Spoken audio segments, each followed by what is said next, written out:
First of all, thank you for talking with me today. And I want you to introduce yourself. Tell me more about yourself, your background, and where do you live. And then we will talk more about the helmet project that you're working on. Okay. At the beginning, sorry for my English, is maybe not quite good, but I will try the best.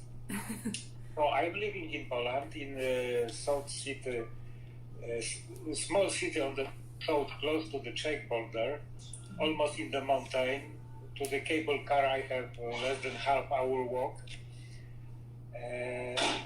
Previously, I work in the different businesses, the telecom, electronics, have some small businesses, also partly medical, because I also invented and produced small device for transmitting the data between the glycemic sensors, for example, Crystal Libre, to the phone.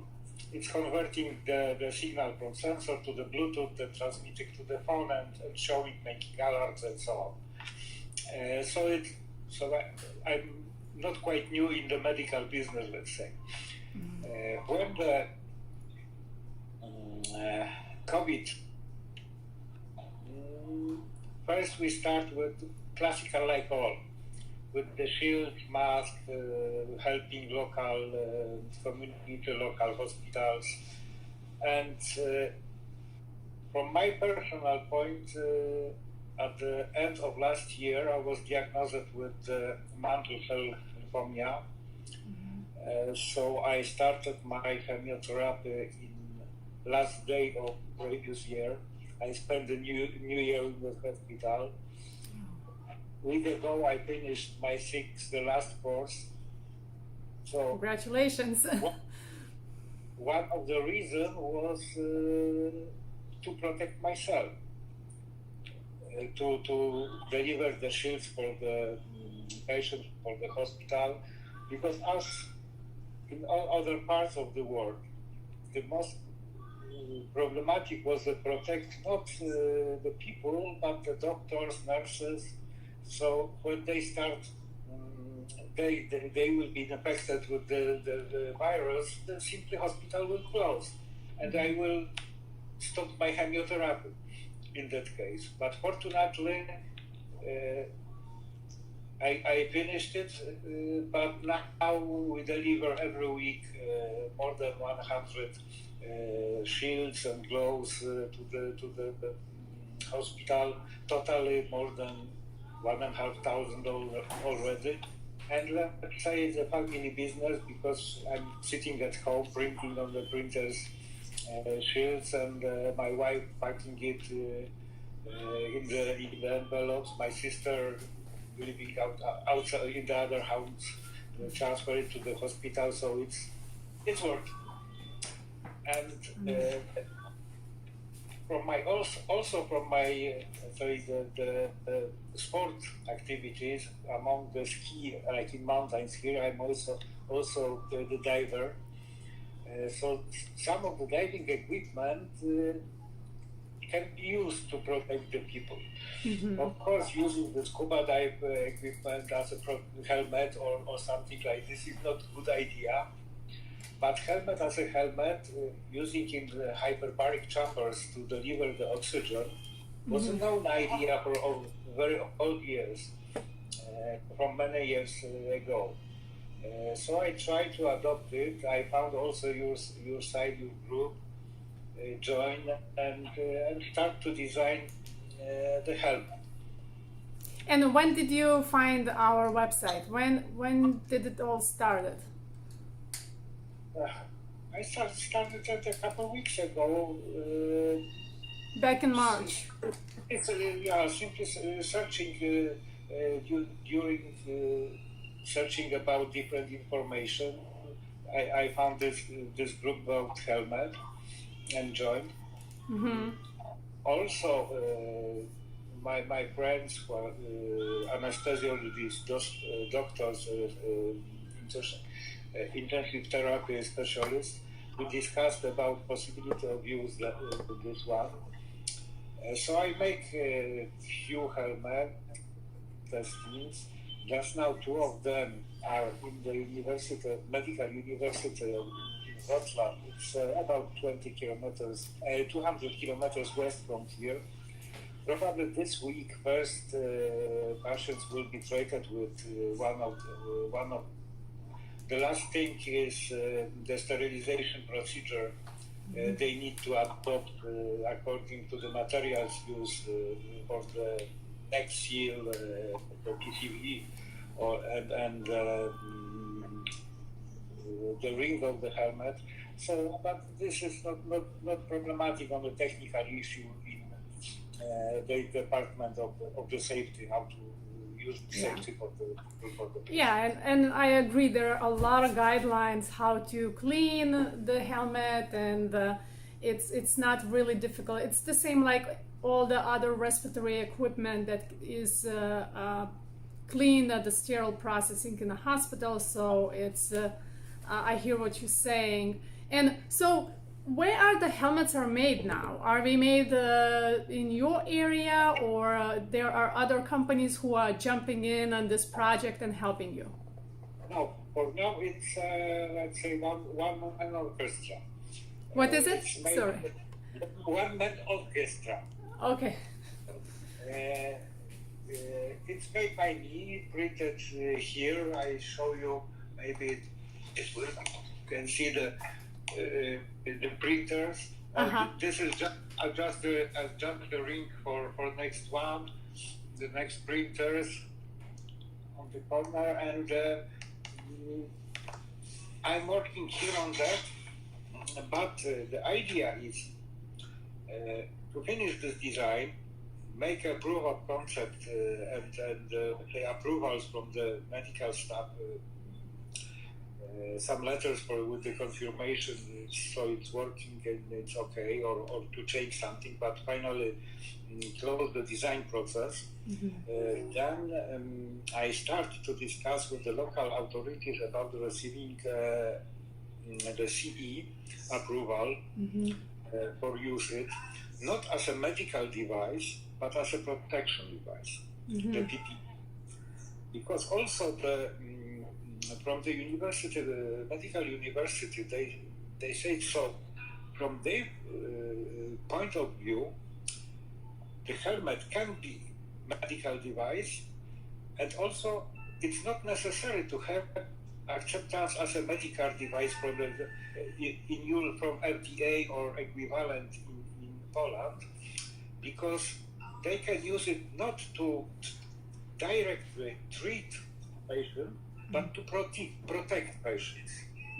So they wear the helmet and deliver positive pressure from air source. So in this case, it's not a medical device, but protection device. So it's easier to receive the certification and easier to use it. Also, in that situation, a lot of people can print elements like valves, the ports and rings.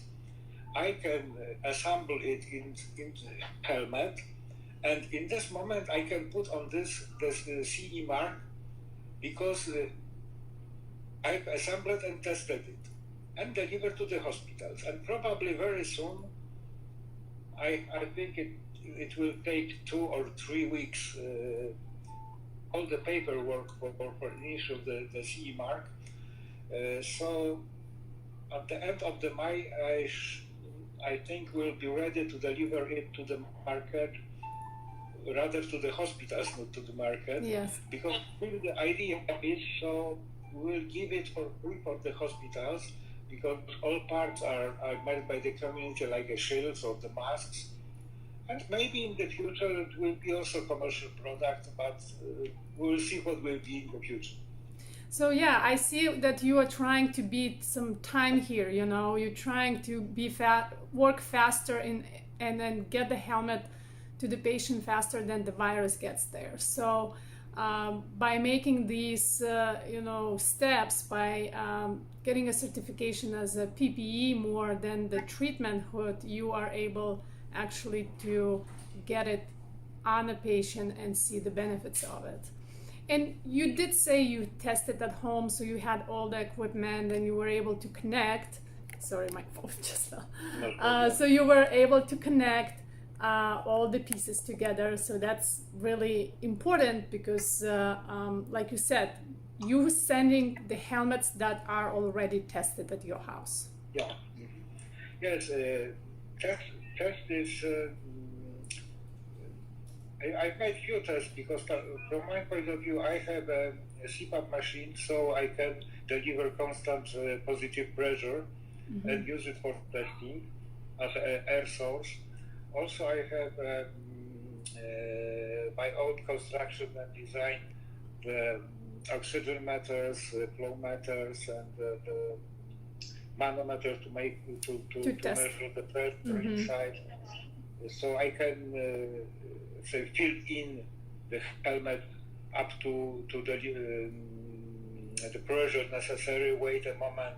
If it's okay, the pressure is stable, so it means so all helmet is mounted properly. So I can then release the pressure, pack it into the bag and deliver to the hospital. And so I know Wrocław is a big city in Poland, so yeah. I'm really excited to hear that it's probably a big hospital who will be testing it. And yes. What do you hear from the physicians in Poland? What do they think about the system? Did they see all the data that's coming from Italy? And also, you know, what the University of Chicago did the research about. Can you tell me more about the physicians in Poland? How do they take that technology? They know about this technology from many sources. One, internet, second, the news from the Italy, from the States, from the other countries, but also many Polish doctors now and in the last years work abroad. Mm-hmm. So they use helmets in Italy, they use helmets in the UK, from the United States sources delivered. They use it in the normal practice. Just now they come back into the Poland, they have the knowledge how to use it, but there are no helmets in Poland. Yeah. They know such device exists, they know how to use it, they know how to set up all the lines, the PP, the P valve, pressure, ending values, flow, and so on. Mm-hmm. But they simply have no devices to use. So there are, in Wrocław University, the people was the chief of the cathedral in the university and also chief of the hospital, the clinic, mm-hmm. was very happy to have the first helmet to test, mm-hmm. Because they know so this is very useful tool in most COVID and not only COVID cases. All the pneumonias can be treated with that.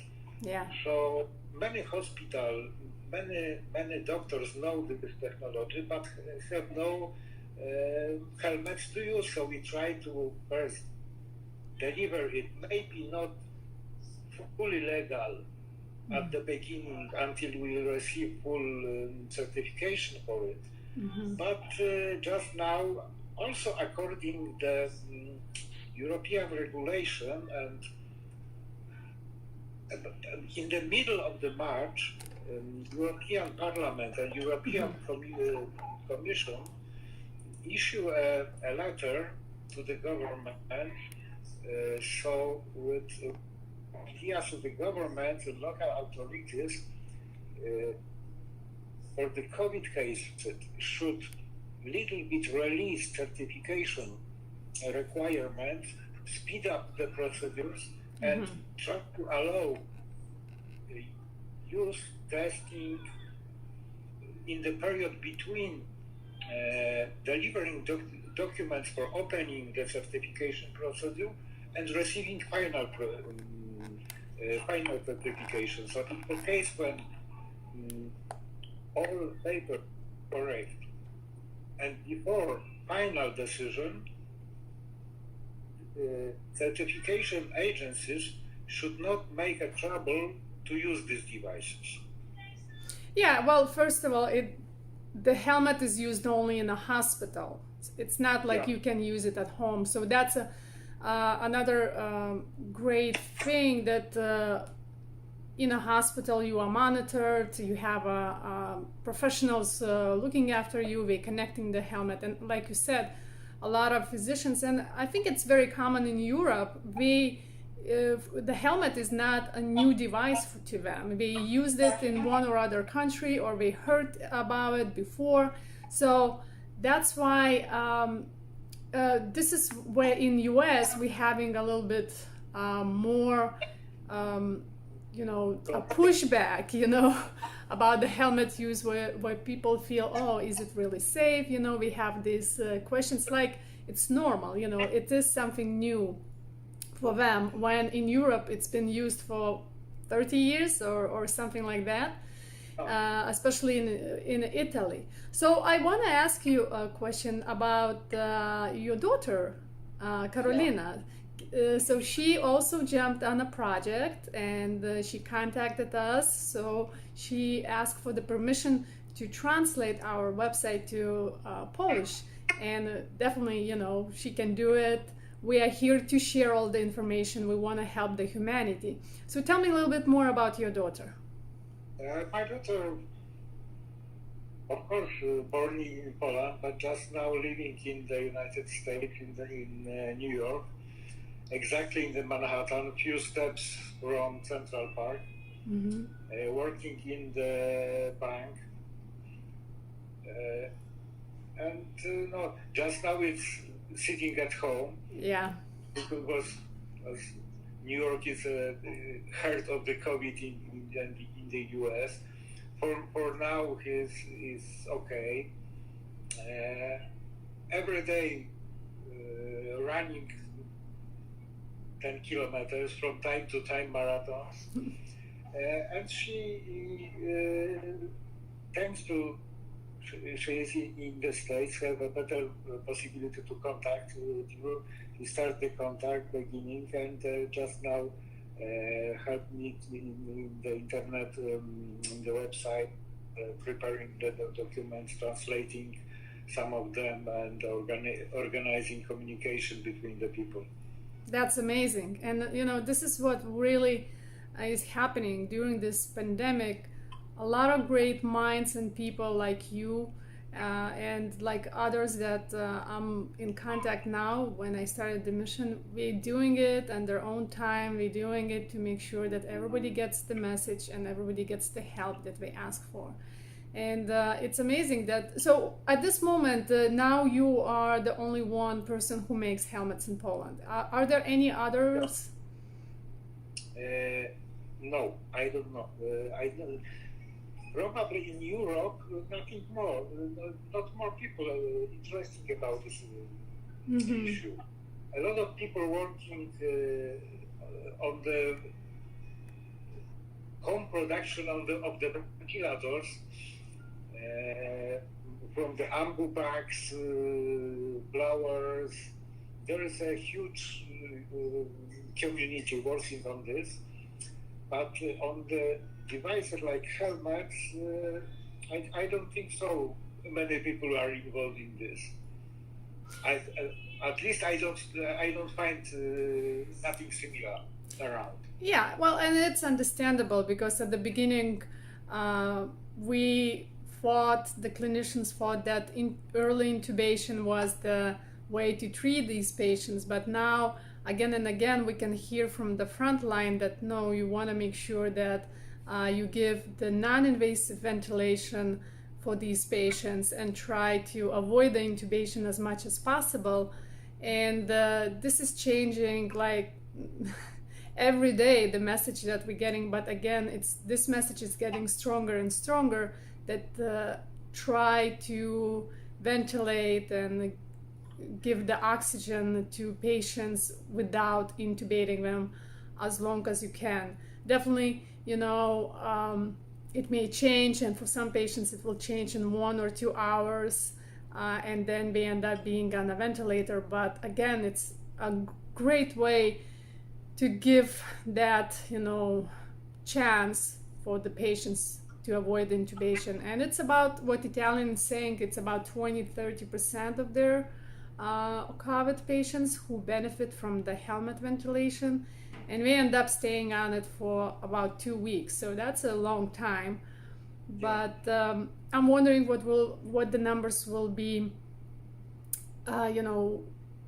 coming later after the Italians are over with the COVID in their country. I feel that there will be more data coming out of there. We are extremely busy right now. And another thing, we definitely wanted to make sure that we're ready for the fall, because a lot of specialists are saying that it's going to come back in fall. So I'm very happy that you were able to start that early, and it's already in testing. And I want to hear, when the testings are done, I want to hear the feedback from your colleagues, from your friends, physicians, how it went. Sure, I'm also waiting. Let's say every minute, if the phone rings from Wrocław, any news. Maybe today evening I will get some news after the working day. They finished their normal work, and when they go back home, they inform me. And regarding the beginning idea, many people start working on the ventilators because the news from Italy in those days, the first information after the increasing numbers of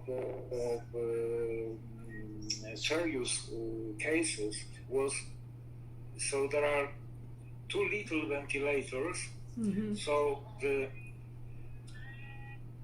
physicians should take the decision to who connect the devices. Yeah.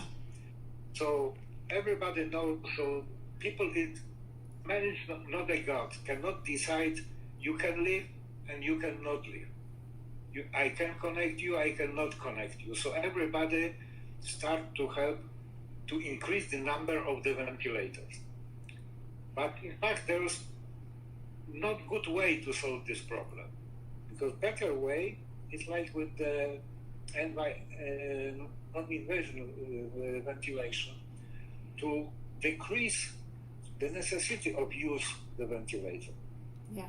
With helmet, we can cut some number of the patients before the ventilators, and we also can release the ventilators earlier to put patient into the helmet, then finish the treatment with the helmet and release the ventilator.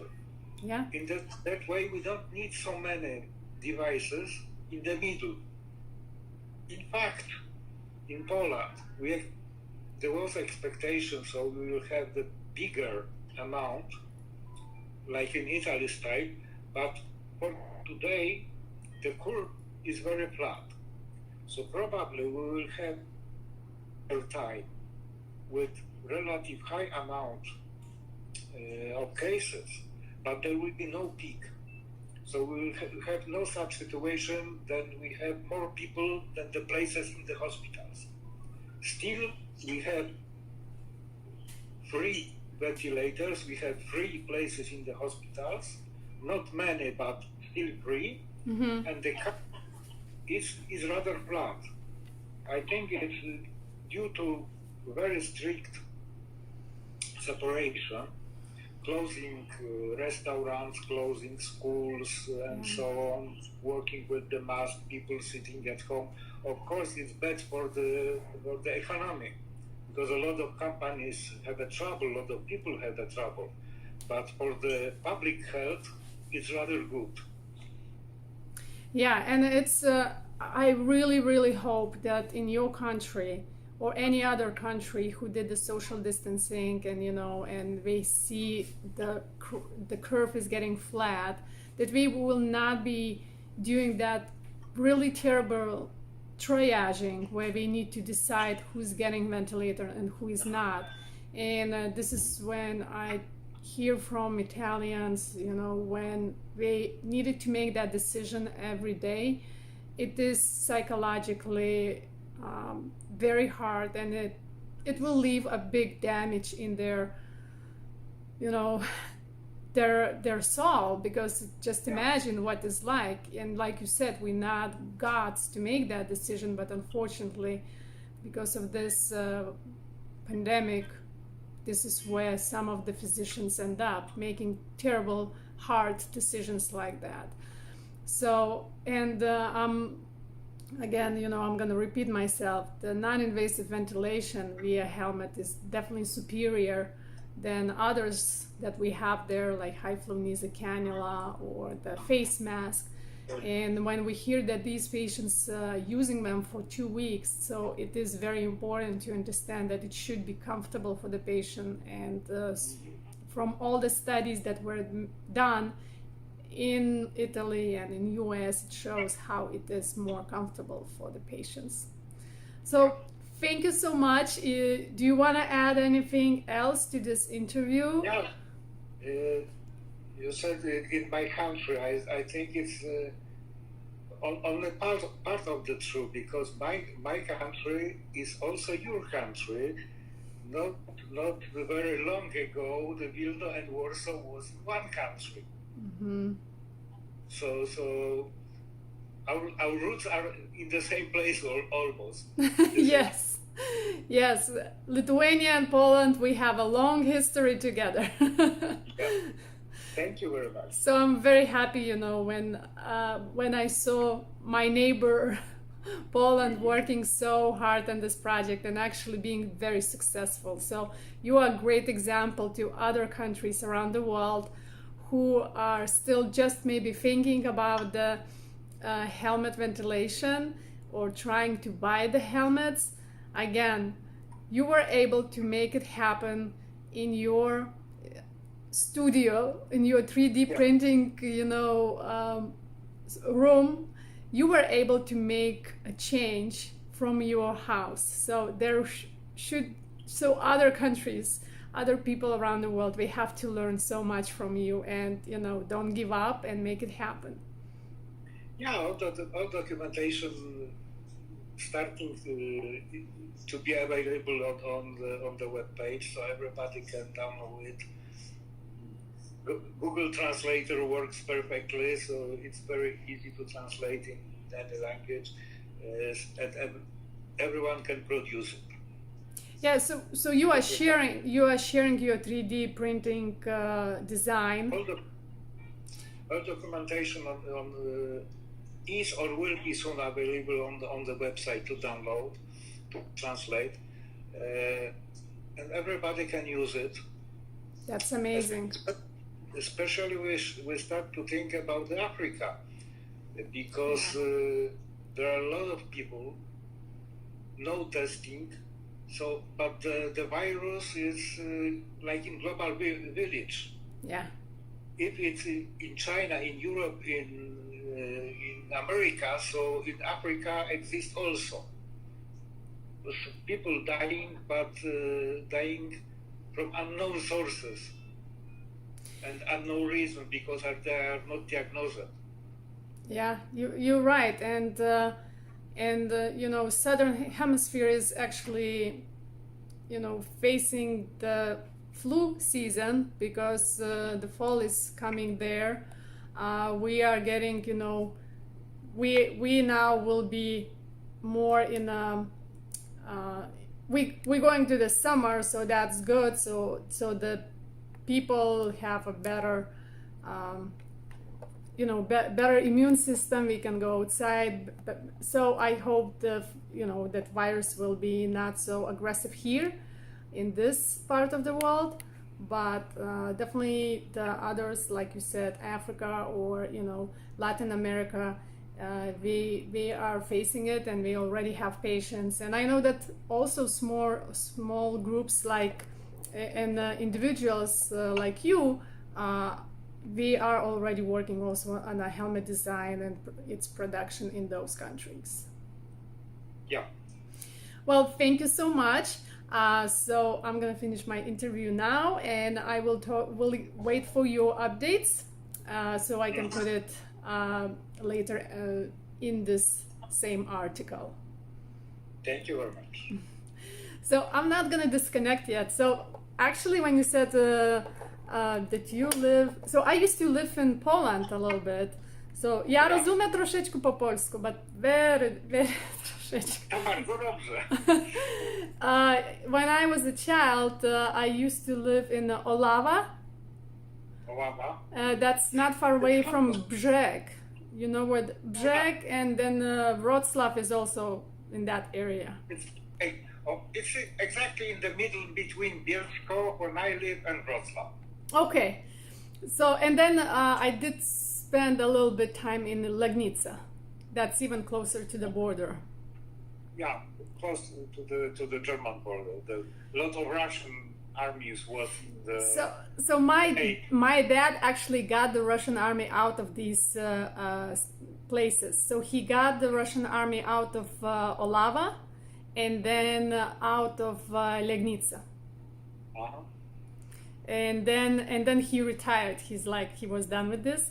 And I remember that in Olava we had a lot of Polish friends, and because of the Russians you cannot speak with anyone. It was very hard, but we had some friends, so we would go to the Polish church when nobody can see us.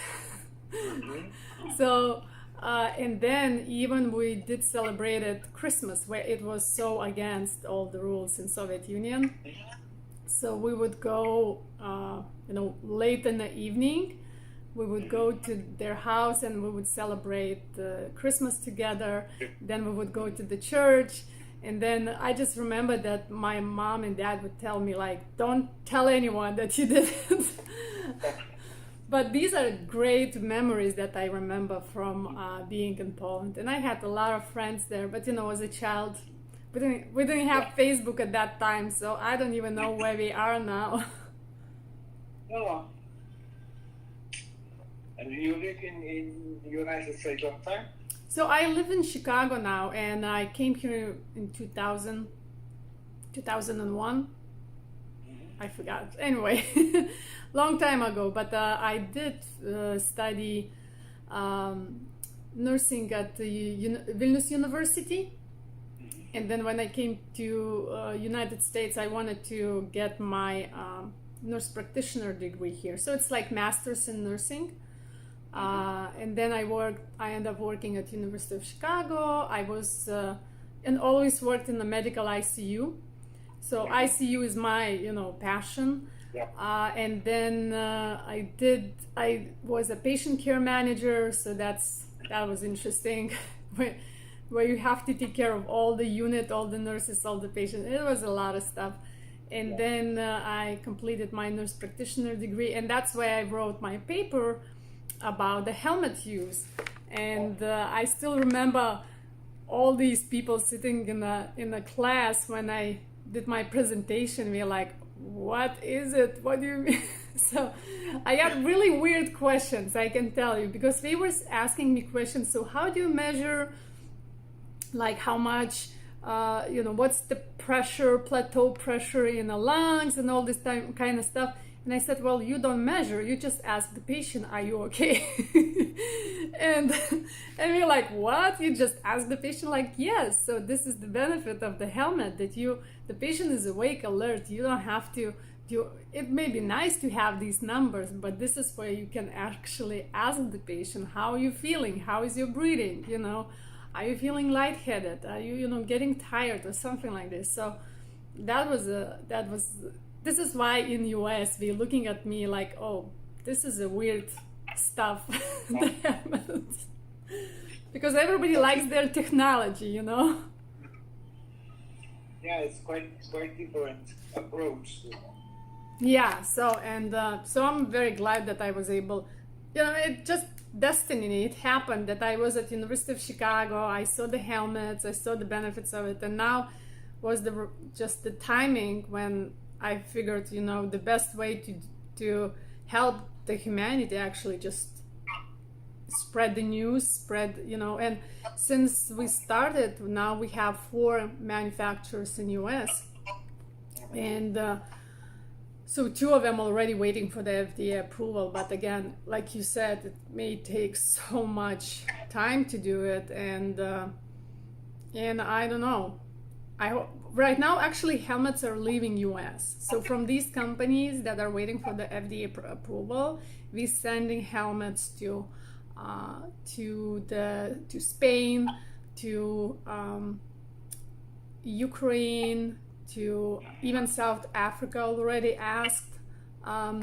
Maybe quote, you know, maybe we send the quote. I'm not sure if they send it to them or not. So all these helmets that are made here in US are leaving the country. Yeah, my idea is to start the production of this helmet. Yeah, and it's very smart. You know, what you did, it's going around, you know. I think the final price for this helmet will be at the level of 50 euros. Maybe also $50. That's pretty cheap. Because it's in fact very cheap. One thing is the neck seal. I'm using a neck seal from Sweden. Mm-hmm. They're making price suits for the diving. Okay. For the professional, for the commercial diving, they have ready these necks. Both version, one from latex, mm-hmm. second silicone, and there is a half price of the helmet. Okay, that's the most expensive piece. Yeah, and finally, with the price at the level $50-$70, we can produce it about from 100 to 1,000 monthly. That's pretty good. And that's producing, you mean you produce here at your house? Yeah. So if you have like more like big manufacturers who have like big 3D printers, so you could increase that production even more. From the technical point of view, making 10,000 helmets, it's nothing special. Yeah. Just now, producing first 200 will be the problem, because we need to open accounts with the suppliers, establish connection with the next CTEC, production, delivery, all the logistics at the beginning. It's normally like in any other business. Yeah. Need time, connections, agreements, lawyers, and so on and so on. Yeah, a lot of bureaucracy. Yeah. Also the EU certification. Yes. It's a horrible bureaucracy. A lot of paperwork to fill, a lot of documentation, test, measurements, laboratories, and so on and so on. But finally, when you start this way with the certification and you fill in the papers, so you will get it. There's nothing inside, only the lot of papers, communication, sending letters, receiving responses, and so on. Simple time.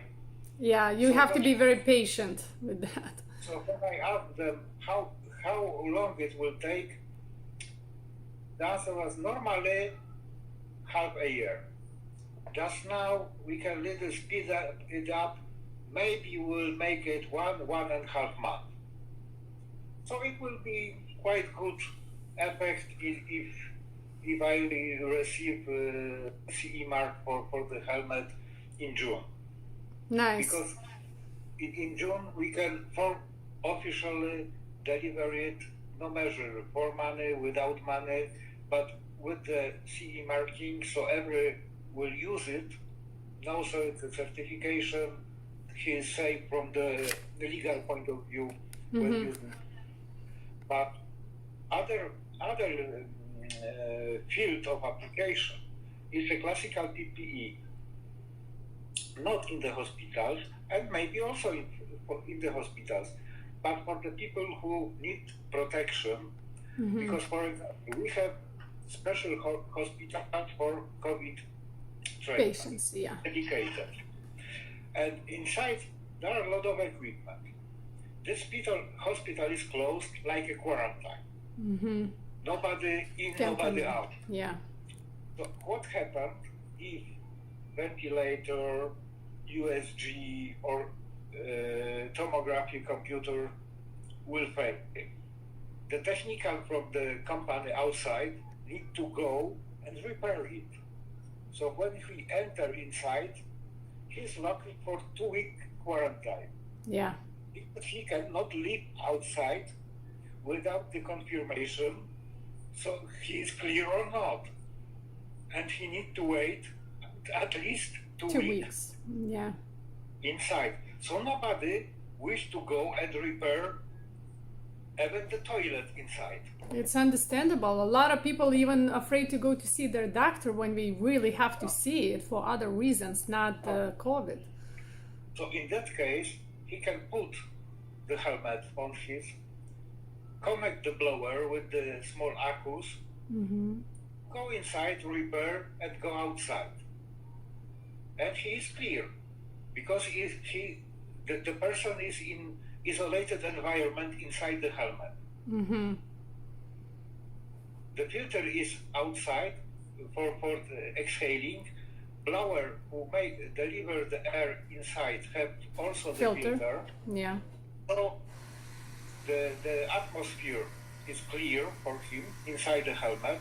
He can go with the helmet to the hospital, repair something, go outside, go under the shower, decontamination and whatever, but he don't need to stay inside, because all the time he was outside of the hospital atmosphere. Yeah. So technically, there's always a chance, but it's very, very small chance. Very small, and it is in that moment there is other field of application for the helmet, not only medical, but as PPE for other stuff. So, not only medical stuff. So in Wrocław, so do we feel like we're gonna put the helmet on a patient to protect others? Is that how we're gonna do it? Or are we gonna choose the patient who is not COVID-19 and put the helmet to protect the patient from it?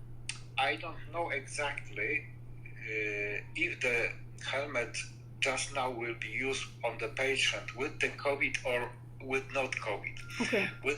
It will be used as a replacement for face mask. As for the normally treated NVE with the face, nose and mouthful mask, will be replaced with the helmet. Okay. So it's the same like University of Chicago, that they had patients, on a face mask or the helmet, and then this is exactly for the immunosuppressed patients, like for example in your situation, because you got the chemo. So I hope we're gonna be using helmets on those units, because again it's now you're giving a therapy, and at the same time you're protecting the patient from getting the virus. So I can put myself in the next month, because I have appointment to the hospital at 2nd of June for starting STT, auto STT, auto stem cell transplant for me. 2nd of the June is starting the activation procedure for gathering, receiving the stem cells. The June, July, probably August will be finally. I will start the cell transplant back to me. Oh, nice. So Okay, so we're going to be collecting the stem cells now in June, and then in August So in August you will get again a lot of chemo. Yeah. Okay. Well, But I have the time to produce the helmet. well, you have one already for yourself, like you said. Yeah. I have one in parts. As usual, when you produce something, the one piece for you is last. The last one. But yeah, I'm wishing you all the best luck in your treatment. I know, I can just imagine what you're going through, because I saw patients like you in a hospital, and just stay safe and healthy, that as much as you can, go outside, get the sun, fresh air. I have a small house and then the garden around me, so that's good. Yes, and like we used to say on the unit, you have to protect yourself like you are a 6-month-old baby. So don't go crazy. I tried it. Yeah, and I'm really gonna wait for your feedback. And I always follow you on the Facebook, so I probably will hear there when the good news will arrive. All right. Well, thank you, and say hi to your daughter, and let me know when the website is running, so then I can add it, actually a link on our website for the people in Poland, so we can go from our website to your website to get all the information. All right. Well, thank you, and stay healthy. Thank you. Bye-bye.